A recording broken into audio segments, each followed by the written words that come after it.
Welcome to Talking Tech with Creatives podcast, where we dive deep into the intersection of technology and creativity.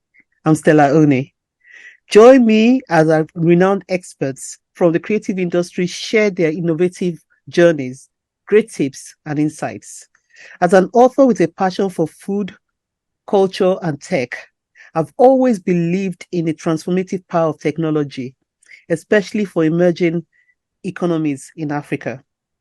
My guest today is Charles Emembolu, a serial entrepreneur focused on building tech capacities.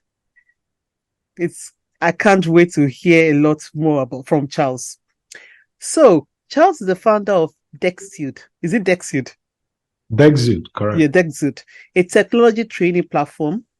He's the founder of TechQuest Academy, who are focused on training on STEM, and we'll be talking more about that.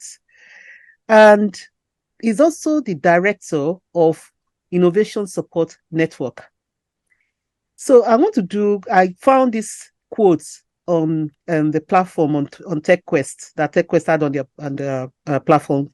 It says, at TechQuest, we believe that technology is the foundation for modern day economic growth, and equipping people with digital skills will be critical for Africa's rise in the digital economy. I was quite excited about that. Thank you. Also, there's a quote from Charles that blew me away, where he said, support for Africa is now a life journey for me. I love that quote. And Charles recently had a talk where the title of that talk was Tech, the New Oil. How to build wealth with a career in tech. I also absolutely loved it. Charles strongly believes in digital coding for children. So, Charles, I really am excited. I really want to tell us how you started your journey, please. Wow, that's okay. I will. Way back when I was a young child, right? For some reason, I was called a teacher, even though I was not. I mean, this was before I was 5 years old, right? And my dad also was a teacher before the Biafran War, after which he went for his research program and the rest of his life. So I think I have some of that, what they call like gene types that want to kind of share knowledge. But that's distant past. What happened was that having worked about over a decade, sometime in 2013, I voluntarily decided to start my own entrepreneurship journey. In fact, I think I'm an accidental employee because I started my business journey very early in life. I was way back 14 years old. And then through my university education, through the strikes that, if you're familiar with Nigeria, academic system we had to go through. But I found myself first interview, first job, second interview, second job. Then over 10 years later, I decided it's time to go do my own thing. Then I leave these well-established companies where we could hire talents that wanted to come to us and that we could pay for. And I start doing my thing, which is, by the way, in the area of technology and IT. I'm an IT architect by training. I start discovering that there's actually talent scarcity, despite the fact that there's a lot of people who claim to be looking for work. So 2 years later, in 2015, I came together with a good friend of mine and we founded an organization called TechQuest STEM Academy. So some of the quotes that you talk about predates the commonplace phrase digital economy today. I mean, those words were not so rampant. It was just us saying, in fact, I think at the time we said we'd like every African to learn a line of code. So we were just even happy, just letting people understand how software can change their lives, how a small code embedded in a kit, like a STEM kit, like what we call, we have the TechQuest STEM kit, which is just basically like an Arduino kit. it can change their lives. Understanding how you can build, let's say, street lights, write a line of code and tell this LED to come on every 5 minutes or every 1 minute, and how that can affect our everyday lives and make us a better society or a more advanced society, all the way to how robotics can change lives. And this was way back 8 years or so ago. And being restless as I am, the following year, I was having a conversation with a vice chancellor from University of Nigeria. And he says to me, I want a smart university. His idea was smart university. Wow. Yeah, that was what he wanted, having just entered office.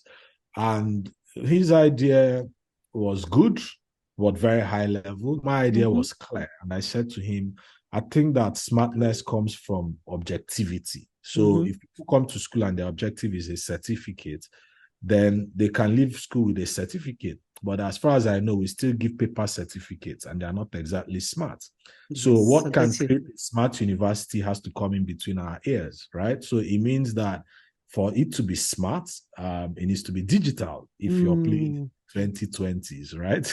So we set up Nigeria's first university embedded incubator called Run Nigeria Hub, embedded within University of Nigeria. And one of the things that was offered there, very relevant to today's topic, is that whilst people were supposed to be incubating businesses, leveraging technology, they didn't have a lot of digital skills that would enable them to build out their first minimum viable product or enable them to, we had students building with AI way back in 2016. Wow. Yes. And for them to do that, they definitely had to go back to the basics, whether they were final year engineering students or not. They needed to leave their Q basic or whatever it was they were being taught and embrace newer technology or digital skills that would enable them put their solutions to compete globally, right? And then between then and now, we've basically impacted about 50,000 people across the country. Wow, that is awesome. But then COVID struck in 2020. So for me, it was an excellent period because it's enabled me to kind of define one of the quotes you talked about, where I feel that it's now a life journey for me, to support talent across the continent. And I looked around the work I had done. I looked around what I considered my day job because I had an IT consulting firm, which basically supported big corporates, nothing too fancy but it just did the job, things that needed to screw the bolts into the nuts and bolts together for companies to keep working, whether it was on the consulting, software, or the hardware side. And spending 5 months, you know how the lockdown was. I started realizing that this journey needed to be more critical and it needed to be deliberate. We needed to be more deliberate about the work that we were doing. And then we started thinking of Dexude because I realized that 40,000 people, I think it was December 2020 that Nigeria hit 30% unemployment rates. Wow. So if Nigeria's working population is in the region of 60 to 70 million people, and a third of them or thereabouts are unemployed, training 40,000 people. It's like a drop. It's like a drop in the ocean. And between then and now, I think we've approached 40% unemployment rate. The population, the demographics has also increased. There are more people in that bracket under 35 years of age. And then the Japa syndrome has come upon us. So even those that could have trained other people or that could have mentored them have left the country, or are leaving or are in the process of leaving, it became clear that we needed to do something very different. And that is when the Dexude came about.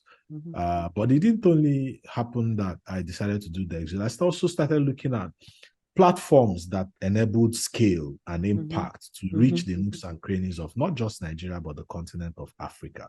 So Dexude became the digital platform that we started to build sometime last year. But more importantly is the work that I decided to put my time to.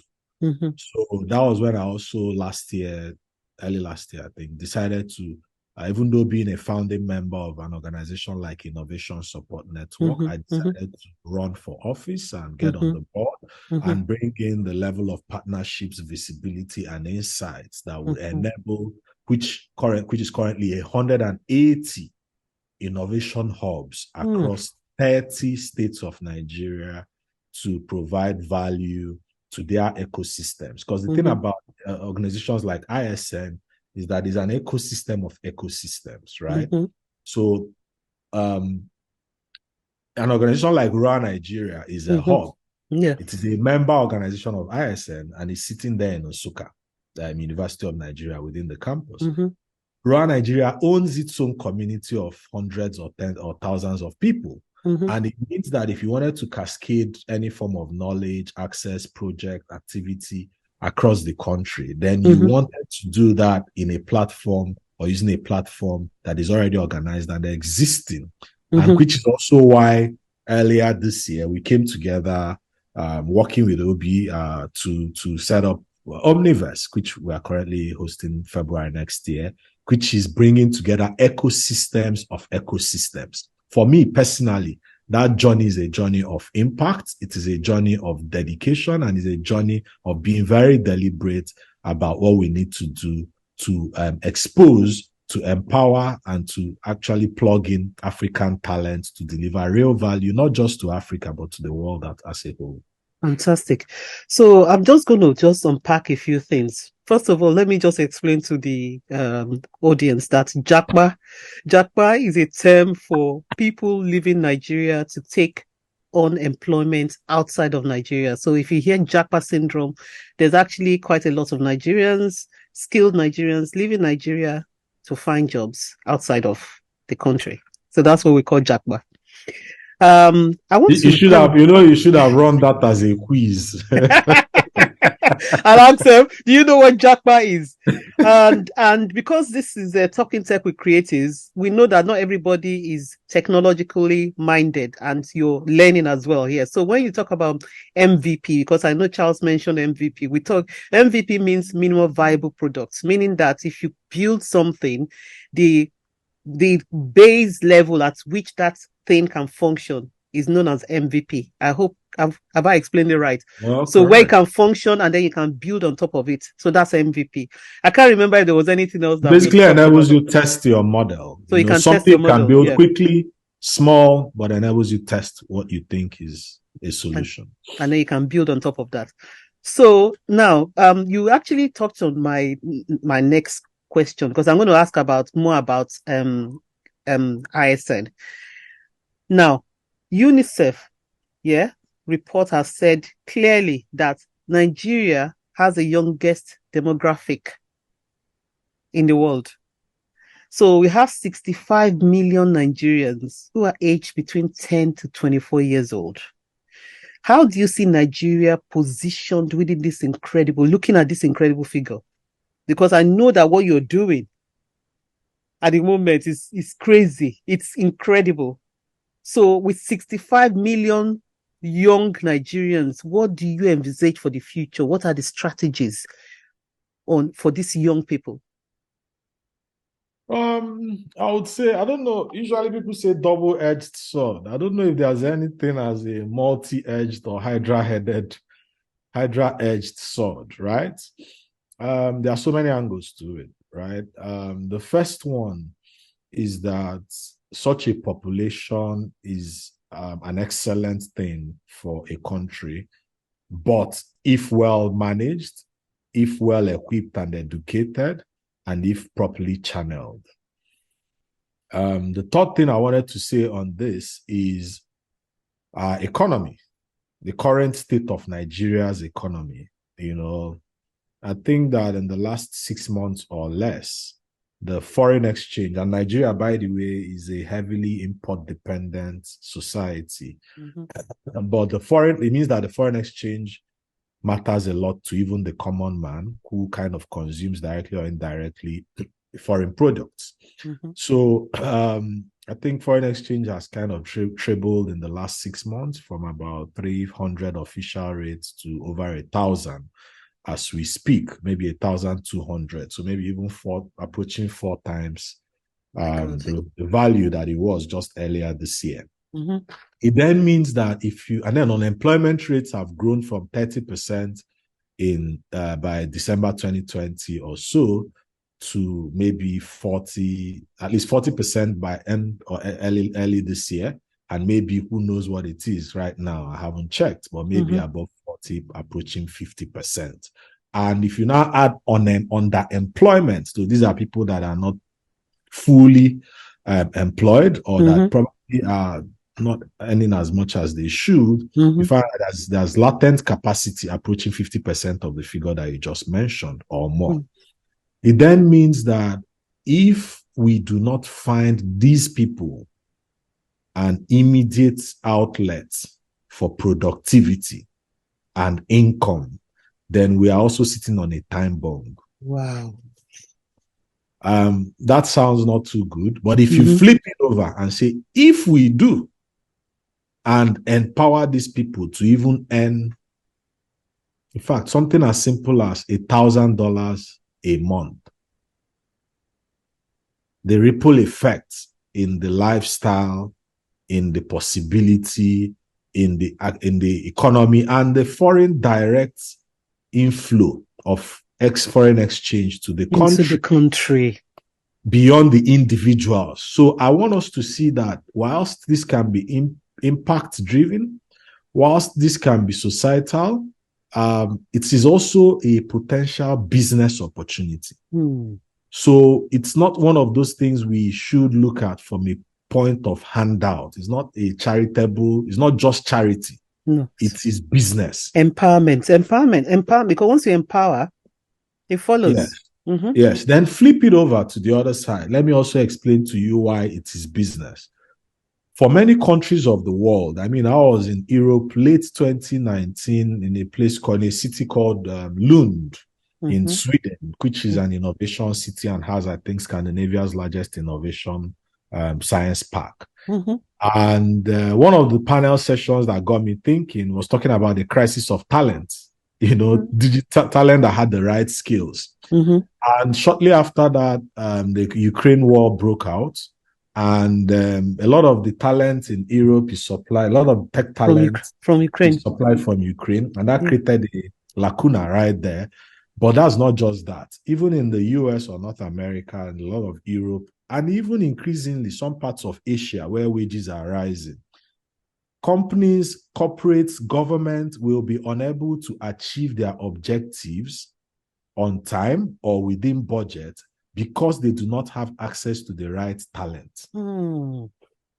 So this is not just a function of, there's this country called Nigeria that has excess of people, young people that need work, or Africa that has unemployment rate and need help. It is a mutually beneficial opportunity where people that need talent will get their talent, and people that have productive capability or capacities like Africa and Nigeria, to be specific, will provide it for an exchange of trade, which is services or goods, as the case may be, because tech can also lead to production of goods, not just the raw tech where we are supplying software engineers. No, software engineers can also build services or provide. In fact, in the case of Sweden, which I was talking about earlier, when I got talking to one of the Volvo recruiters in the room, the conversation was really the fact that Volvo needed to compete globally with the electric car race. And the electric cars bring a higher level of digital software skills, embedded system skills, away from just the core mechanical skills that were prevalent in previous cars. And being a small society of, I think, a total of about 10 million people in Sweden, if I remember correctly, they have less abundance of potential capacities. But then a meeting I had earlier today was talking about the specificity of this tech talent. So for us to make make this a viable venture, we need to also be very deliberate about what our people learn, how they learn it, and the discipline that comes with them. And that is what we are trying to bring to bear with the work we are doing at Dexude, to figure out how to leverage technology, leverage platforms, community, and ecosystems, all embedded on a platform to bring together people from different skill sets, provide platforms for all different organizations who are already good at what they do to interact with ecosystems that they typically may not have easy access to deliver talent the right way with the deliberateness that this opportunity deserves. Thank you. And I wanted to pick something that I saw in Dexude. You kind of like emphasized the idea of training, of people doing the training, delivering the training, as opposed to pre-recorded training. Can you expand on that? Yeah, I try not to be academic. The academics have done their job, but the fact remains that if you've ever taken up a course on Coursera, this is not to take anything away from the massive online courses, but to say that the rates of ability to finish a program that is not as interactive, that you do not have cohorts, that you are unable to have live engagement is harder than for those that you do. And Dexude is not just trying to do this virtually. We are also a platform that connects trainees to training organizations in their locality, where they can even then participate in physical trainings, right? But there are so many services that from our surveys over the last 1 year are not really easy. So let me take you, Stella, for instance. You have a skill and you live where you live in some part of Nigeria, for instance, or any other emerging market where you have key large talent pools that don't have access to training or jobs. You may be very good at what you do, but you're not very good in marketing. So the danger is that you could be there trying to fill up your classes, but there are so many people around you who want to learn. Then we've also discovered that there are some trainees, on the other hand, who are available to learn, may even be able to pay for the training, but they don't understand this coding thing. What does it even mean? Like how they can't even make the match between learning that skill and getting a job. They don't know. So you see some of them, the guys are looking for some other kind of work to do, sometimes not so positive. The ladies are looking sometimes to go and learn just beauty, hairdressing, or makeup, without knowing that there are other options that they may even be best suited for. Then sometimes you see intervention programs, government programs, corporate responsibility programs, not also being able to know that this Stella is here with this capability and have these people around her that would like to learn what she does. So platforms enable that, all that visibility to be provided, the interconnections to happen, value exchange. So sometimes one of the things we've seen is that a lot of people in the diaspora are the ones funding some of these programs. So when you talk about JAPA, most JAPA projects for families are funded from the diaspora. There are alternatives to education today. To academic education. And what we are talking about today is one of them. So imagine that you needed to get into a school in the UK. I think that you'll probably not be able to get a master's program under $10,000. Yep. Sorry, now. Absolutely. Sorry. You'd probably be talking a little bit more closer much to much more, yeah. And then you have to do your living expenses and all of that. Families, they fund that. But guess what? It doesn't mean that if you got that master's, you got the job of your dream. Absolutely. So how about channeling or funneling people who may be more poised to learning some form of digital skill or the other? And mind you, it's not just in core tech. I see creativity at that intersection as well, where the DJ you see today is some kind of tech practitioner. The guy that edits music, I mean, the person that will probably edit this video, this lovely interview that we're having today, would have some tech skills, right? So if you think that that is a channel or an opportunity for people to go through, learn at fractions of the cost and with a fraction wait time from the learning to a paid, high-paid job. So that is the journey that we are on, working with different ecosystems, different platforms, different organizations to ensure that we achieve at scale for not just Nigerians, but those from emerging communities that have similar demographics. Okay.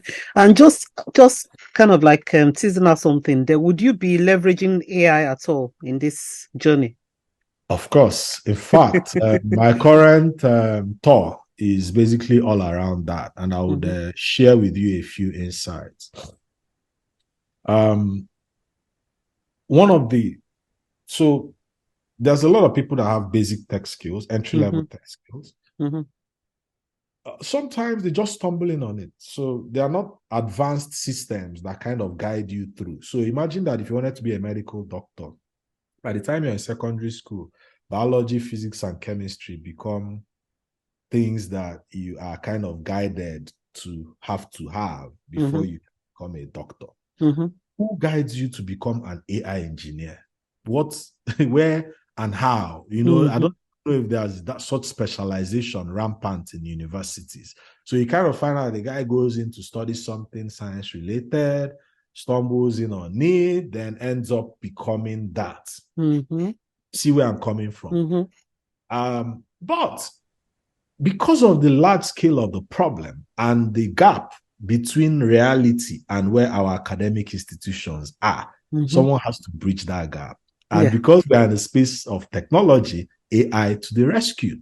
We are currently looking into AI for, first of all, before you even make a decision, if I took your personality type, we are currently researching into that, working with some organizations that are interested in those areas, largely from out of Finland, where we are headquartered at the moment, is to say, how can we replicate or understand what will make people excel in specific skill sets and channel them there? Because that increases success rates, interest, continuity, and expert level professionals, right? Then two, when you actually do take these courses, one of the things that employers will tell you about is that entry level may be rampant in some areas. But how do you move from entry level? You know how they say, I want you to come in at entry level with 10 years of experience. How do you get there? I'll tell you, it's so strange. If you've not given me an opportunity to work. To work.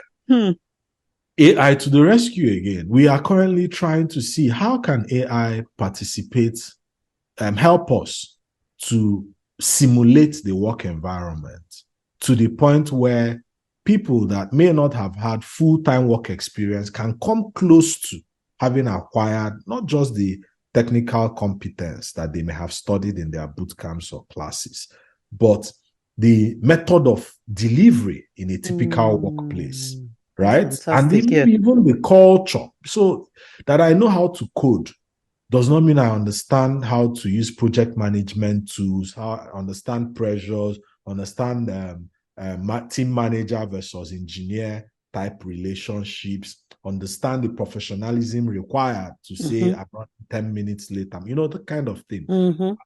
So AI can also help to do that at scale.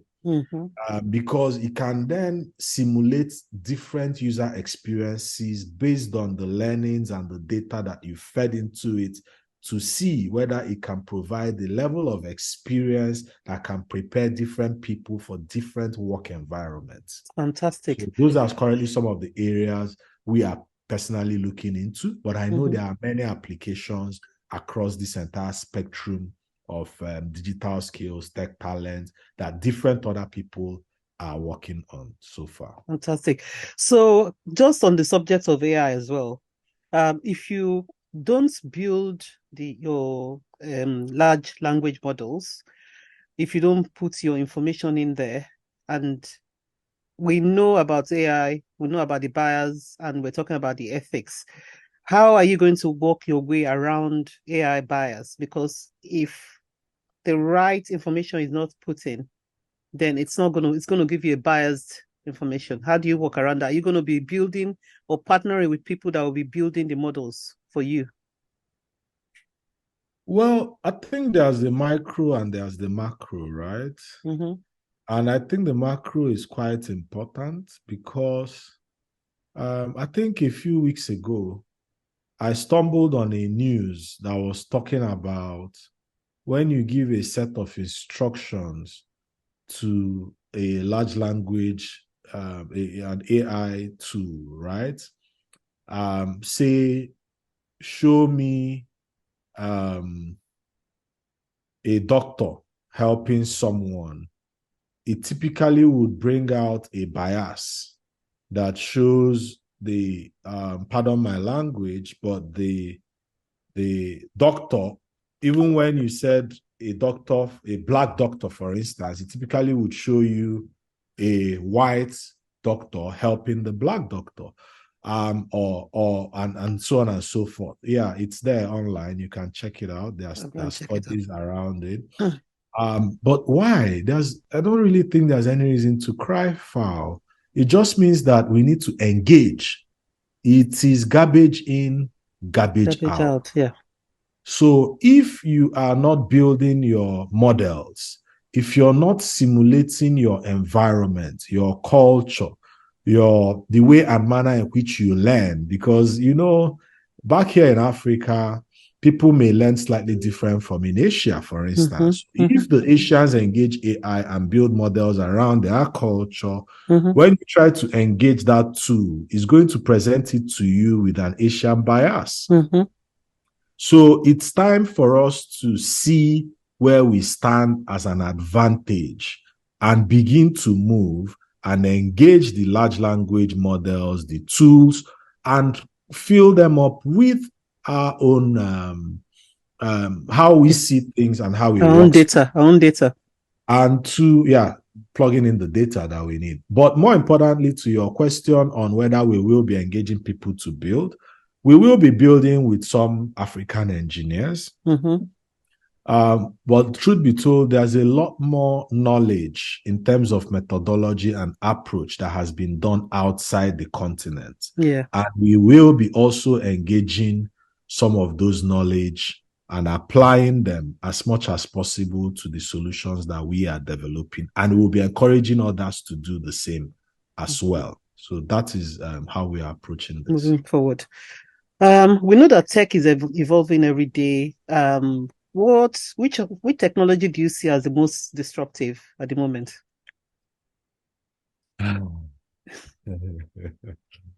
You're asking me to make a difficult choice. I'm just curious. I think that the topic we've had some discussion around is going to change the way we do things. Like, I found myself using ChatGPT a bit more than I use Google these days because it provides context. And the more you're able to embed that. So just imagine the simple tools.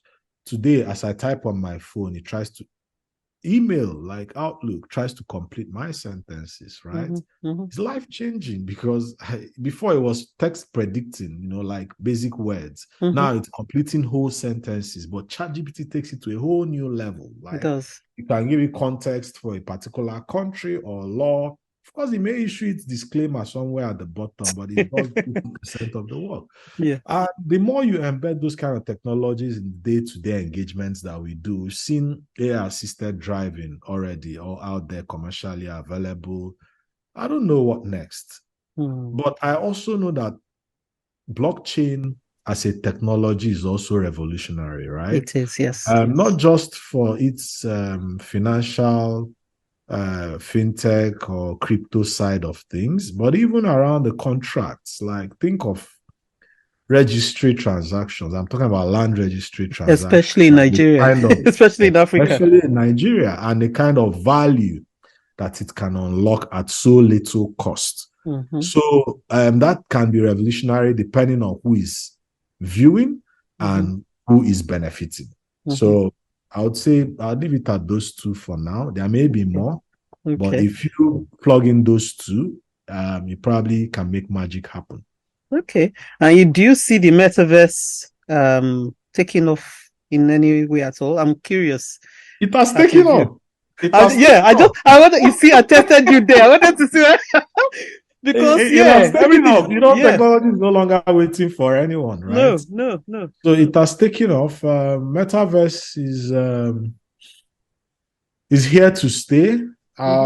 We just hope we don't get lost. There are policy issues, there are control issues, there are privacy issues. There's a whole lot of legal considerations that need to be considered. But I'd say, especially to African governments, starting with my home country, Nigeria, is to embrace rather than coil under, because it's here to stay. It's already here with us.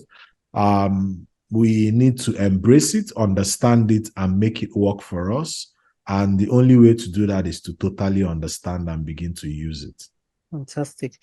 So I just wanted to talk about, Nigeria, is known globally for the export of film, literature, music. So how do you think tech, I know you touched on it when you talked about the DJ and technology. How do you think tech will work in this space that we have, because we have real good homegrown exports at the moment internationally? Yes. I think that the first thing, when you talk about business, the primary driver of business in a capitalist society is commerce, the money, finance, right?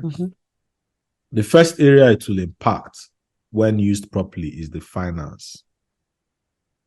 It will increase the amount. I mean, Netflix is already doing that. When you have a creative guy in the movie industry act a movie and it goes on Netflix, money comes to their pocket, they can earn more. And what does that do? It builds capacity, it creates more interest, and people begin to want to do more in that area. Far from the days when people act a movie and you give them 1 million naira, you sell the movie, you get out of the way, then they make 20 million. Yeah. Right? So the more distribution, I think our musicians are more successful today, are more global today, because distribution is no longer just controlled by one record label who buys you and you're done, right? Now people can go online, even do their content and put it out. I mean, we have skits. I've had opportunity to get in somewhere before, and the gate man in Lagos tries to sell his Instagram page to me, asking for support because he does skits. And when I looked at it, he's a producer. And how is he able to do that? With a small, affordable smartphone. Wow. Right? So to your point, or to your question, is I think that technology is an integral, or has become an integral part of creative sector. And we currently, my friends in the creative sector keep telling me about the scarcity of tech talent in the creative sector. There are certain skills that if you come to a country like Nigeria, there are a handful, you can count them on your fingers, of people that have the skill to do that. And it invariably affects production costs, invariably affects the total output quality of all the others, because the rest will just be doing how much they know. And even the number of large-scale productions that can happen in that industry. So the opportunity is there for us to grow our general outputs, our capacity, but more importantly, the earning power, earning potential that comes to not just the industry practitioners, but also to our government, who badly need that funds today to continue to grow. Okay, so please tell your friend to give us a list of those technology shortage, so that if our readers, if our audience, if they have any skills, they can reach out. I can even share something with you, because I just concluded a survey yesterday on I would share with you right now. I just concluded a survey of the creative industry, because we are currently designing a tech program for that industry. Fantastic. And that survey focused on 7 key areas, right? 7 key areas of potential intervention in the creative sector from a tech point of view. Animation, and computer graphics, right? Film distribution, directing production movies, like directing as a skill, post-production workflow, screenwriting, production and location management, acting for video. So this survey went out to people that had at least 5 years, or rather, we only took in people that had at least 5 years experience in this sector. And here's what they had to say. The top two, animation and film distribution, tied at top 2 position. So you can see how heavily dependent. So the question was really, out of these 7, which area of interest or sector or subsector do you think needs the most intervention for talent, for talent development? And they're saying animation is one key area, tied in the same first position with film distribution. And I can tell you that film distribution is being disrupted, especially like in a country called Nigeria, because it's no longer done by printing CDs and selling in a Dumota market. That's all. You have to now figure out how to tie into Netflix, Iroko TV, and some of the terrestrial television that projects that to other parts of the world. Then, even if you come to music, you start thinking of things like Shazam and Co, Spotify. How do you even distribute through those areas, right? Then the third place comes directing. But immediately you come below that, you now see post-production workflow, screenwriting, production. And at the bottom of that list is acting for video. So it tells you that you can get right people that are natural actors, even from way back in nursery or primary school, and you can nurture them easier. But when it comes to applying tech to the sector, that is where you have the most need. So now we're going to be designing with this in mind. And in terms of distribution, I wanted to pick up on that. Is that not dependent on gatekeepers? Because we have gatekeepers. Netflix, in a way, is a gatekeeper. So how do we bypass gatekeepers to create more distribution channels? It's a journey. And I will explain. Before now, you produce a movie, you sell to one person, and you get out of the way. Even Netflix, I think, has revenue share. Okay. 2, I think that they also have a time frame, except they paid you to produce that movie. But I think they also have some kind of time frame after which you can, continue to take royalties on what you produced. But the more important thing to note is that you can also self-produce, which is where access to technology and understanding of it can do. People have YouTube channels. There are a lot of the skits. I see what you mean. Okay. So they just go on YouTube and they put out a distribution. Stuff. Yeah, it's a big one anyway. Yeah, and all of that. Even the musicians, you can go put this thing on Spotify or Shazam. They may be gatekeepers, but I don't think sometimes they are not exclusive. It means that you can put here, put there.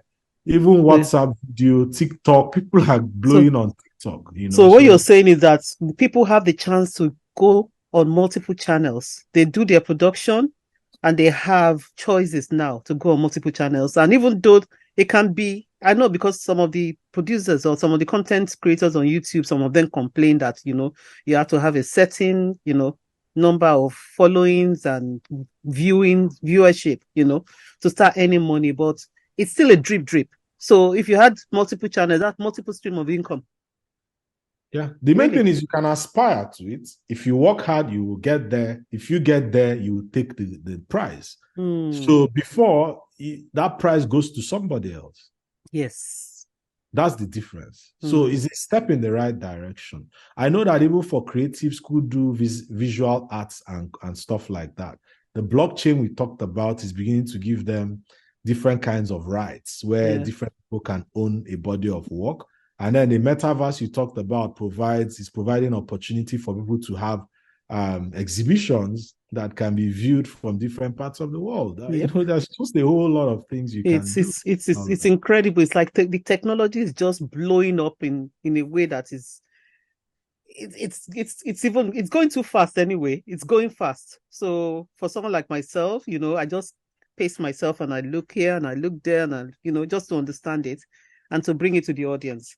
So in all of this space that we've talked about, what has been the most frustrating in your journey what have you found most frustrating in what you've done? What challenge? Just as you can give us just one specific challenge, that you would have faced, and how you overcame the challenge. Okay. I think for me, the most frustration I have faced is setting out in 2016 to reach 1 million people, arriving in 2021 and realizing we hadn't scratched the surface. Okay. How have we overcome that is to think platform-based, to think ecosystems and communities. So it's no longer the time for siloed thinking. It doesn't work. It doesn't. It would just make you struggle and work too hard. You're right.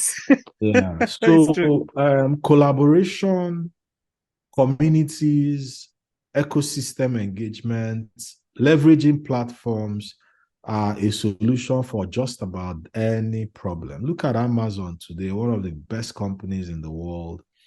I still remember having their case study in school about 10 years or so ago, and how they were inches away from bankruptcy at every point in time because of the thin margins that they had on their products.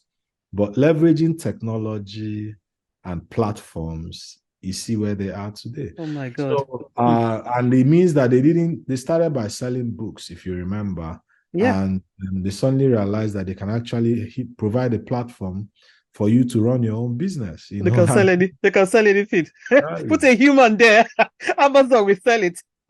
So that's what we are doing. And that's how we've tried to solve the levels of frustration that kind of engaging singularly has done to us in the last couple of years. Yeah. Okay. Fantastic. So, have you come across someone or a startup that found that you think could be the next Elon Musk? So I come across them every day. That's the beauty about my life today. I do make it a point of duty to travel, to connect, to meet up with smart, brilliant talent across the continent. And that's why I say it's my life's journey. So from the time when I went to University of Nigeria, the next time I went back there was over a decade after I'd graduated. And the exposure I had interacting with almost a community of 40,000 students is electric.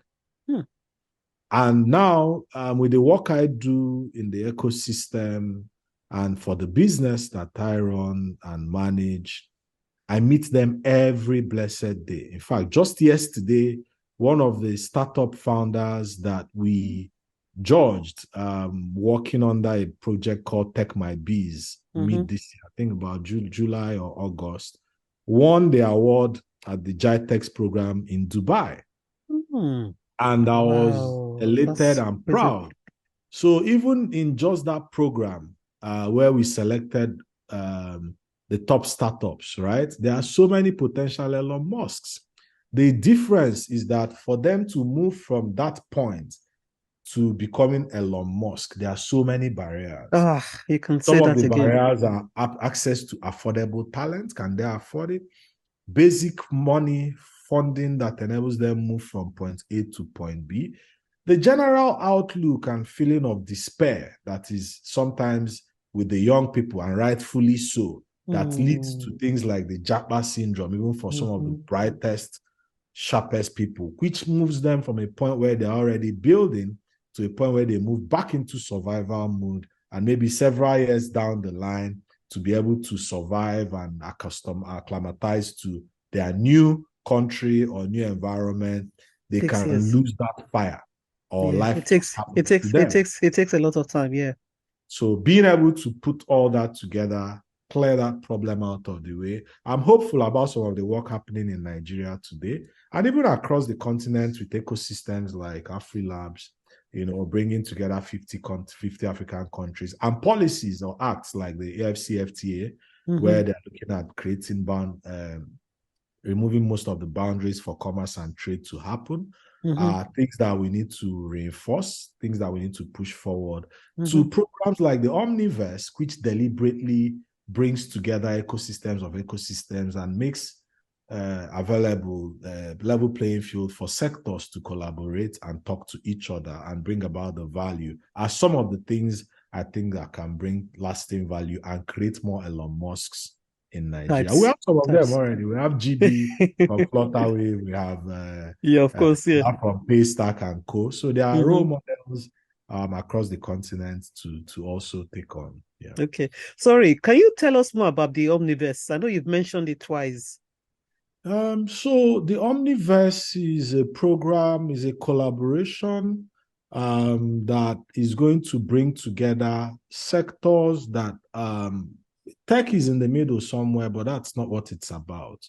It's a mix, it's a platform that has one of its key pillars as an event happening sometime in February in Lagos, February 16 to be 26 to be precise. Yeah. To bring together sectors like gaming, education, even development agencies, corporate sector, corporate innovation, the startup ecosystem, the student community, and of course the tech ecosystem together, and enable them to interact, to collaborate, to talk, and to create projects together.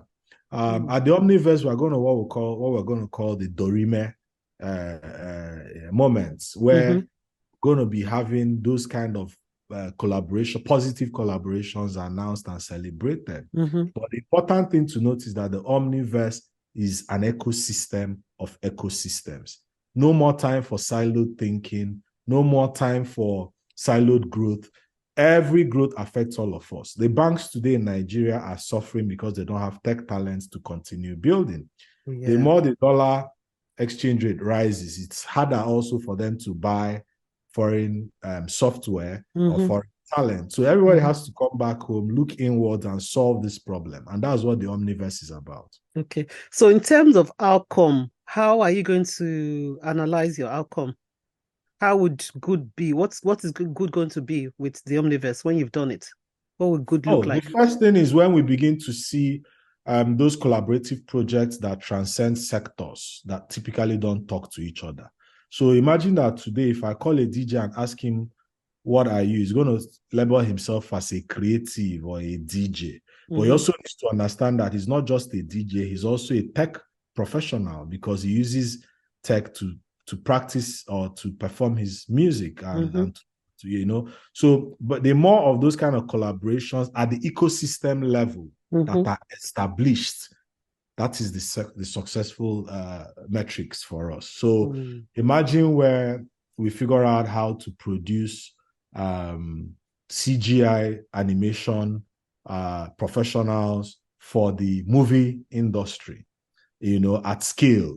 And they wake up 2 years or 3 years from now, and people from South Africa or even from Europe are coming to Nigeria because we have an abundance of that technology. Not just because we train 2 people and we have them working in my firm. Then my firm can grow in awards, but the industry has to be at that level.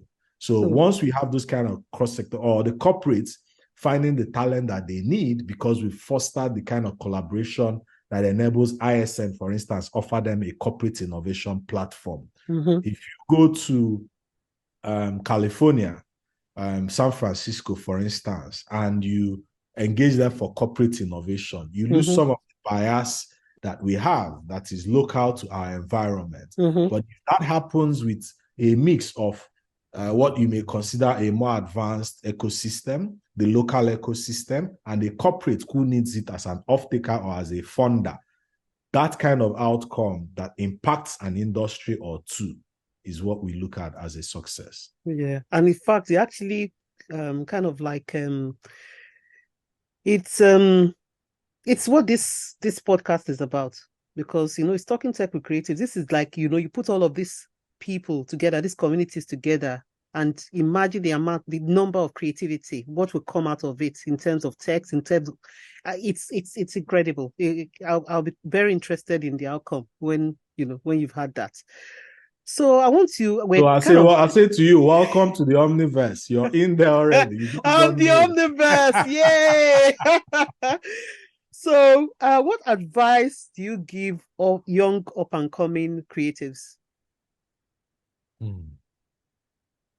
You know, 2 or 3 years ago, my advice would have been very different. But I would say a few words to them.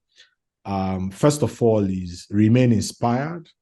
Whatever made you take up what you're doing, remain inspired. But in spite of that inspiration, keep an open mind because the world is moving too fast and the opportunities are changing and growing and disappearing every day. Mm-hmm. So keep learning, keep working, and be smart and be able to carve your niche. Ensure that whatever you do, you're very clear about what your North Star is and carve your niche on your way there and see you at the top. Awesome. How do you manage your work-life balance? Hey. I like to ask that question. I like to ask that question. I know we used to make it seem so simple. Work hard, play hard. Man, the work follows us everywhere. That is on your phone, on your headset. It's right everywhere. But I try to. So first of all, I think for fast-paced professionals like myself, the feedback I would say is ensure you get enough rest. You can work long hours, but when you're tired, shut down and sleep. You have only one body, and we have to take care of it.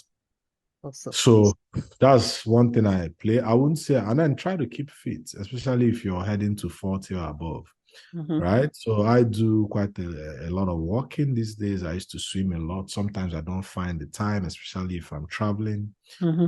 But I still try to walk. But the more important one that you can do anywhere is find time to sleep. Just shut down and sleep. Yeah. So your body. So and then have good people around, positive energy. Yes, if that you're is from important. Nigeria or Africa, there's a lot of negative energy. Stay away from it. It's not just Nigeria, trust me, everywhere. I'll just speak for where I am. I interact a bit more. Yeah, a lot of times we have so many things that seem overwhelming. Stay positive. Yeah, that's good. So, do you have something that you share with us that gives you joy and peace, like a secret passion that gives you that you do that you enjoy? What do you like? What do you enjoy? I enjoy makes you walking. smile. I enjoy walking. So one thing I enjoy though is seeing people move from hopelessness to hope. And it happens in a variety of ways. Sometimes it's just me talking to them. I think I personally, without trying to beat my own drum, have a very positive disposition. I can inspire hope even when I am feeling hopeless myself, right? And sometimes I encounter people these days at events or in my inbox or LinkedIn who tell me how I changed their lives. You know, sometimes I don't even remember them. Like maybe I talked somewhere, maybe they had a heart-to-heart conversation to them, which for me was on my way to the next meeting. You know what I mean? But then I come back a few years down the line. I mean, I had an event at my hub in Lagos a few months back. And there are these 4 guys looking very fresh, cute, sitting behind. I knew just one of them, but I didn't know that 4 of them had passed through my hub at UNN several years ago before COVID. And they were now all in Lagos. And one of them was earning $4,000 a month and really feeling cool and telling me that he remembers me telling them that you can do it. And he kept wondering, what does this man mean? I've never even written a code before. And they were self-taught. They didn't attend any boot camp.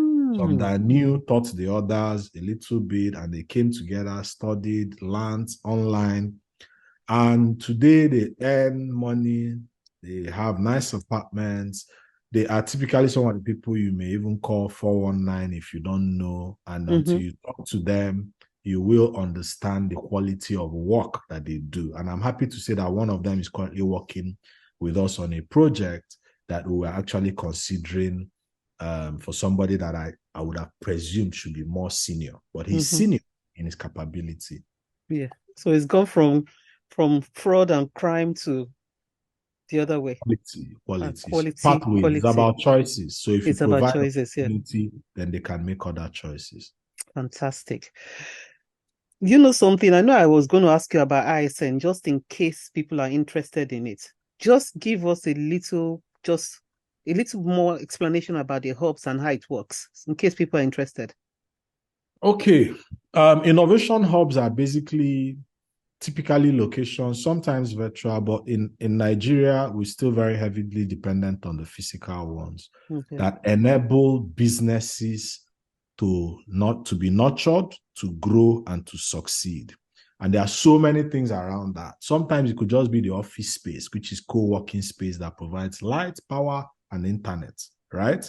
Sometimes it's just that space that provides an opportunity for them to network and find the right resources. So just imagine you, Stella, you're an expert in agric, but you can't deal on, you're an expert in agric, but you don't have tech. A hub is where you can meet. Then you can incubate businesses, find funding, undergo programs and projects, and put all of this together is what a hub is. It then nurtures the talent or your business, provides the right environment for the mix and resources to be available to you. Sometimes just information resources. And ISN is an aggregation of those hubs across Nigeria. 180 of them across 30-something states of Nigeria to date. We came together. Is an industry organization. Came together, formed it in 2018, and we've been running since then. Had our first main gathering in 2019, and currently we are 180 hubs strong. So, where can our audience connect with you? They want to connect with you. LinkedIn. I am Charles Emembolu on LinkedIn. But if you must send me an email, you can send it at charles@dexude.com. DEXUDE.com. But LinkedIn is the best bet because there you see what I do and I see what you do at once. But if you send me an email, I will always typically respond. Fantastic. Charles, it's been an amazing interview. I got even more than I expected, and I'm so happy. So thank you so much for coming. Thank you. Thank you, Stella. Speak later.